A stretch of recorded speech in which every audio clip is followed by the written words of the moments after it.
شايفه من قاعدين من النوم وتروحين على المرايه تغسلين وجهك تلقين الحبايه هيجي منورت لك هنا شلون القلوب.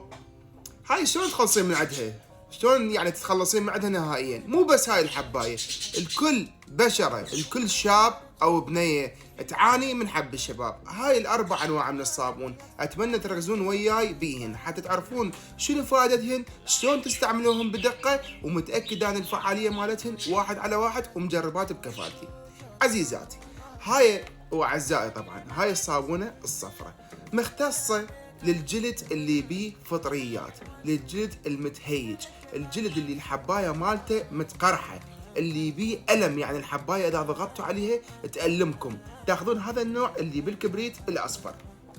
عندكم هذا النوع الازرق للي مثلا قلت لكم ما عندها شيء ببشرتها، عندها بس حبايه واحده، تاخذ هذا النوع راح ينظف لها اياه ويلبسها خلال يوم واحد فقط من الاستعمال. استعملوها 3 مرات باليوم الصابونه وتندعوا لي خلص نهائيا.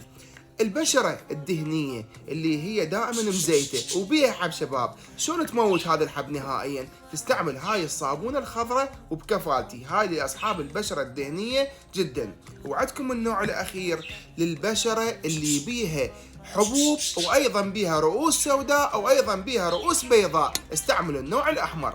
هذا الفيديو شاركوه لكل شخص تعرفوه عنده حباية بوجهه.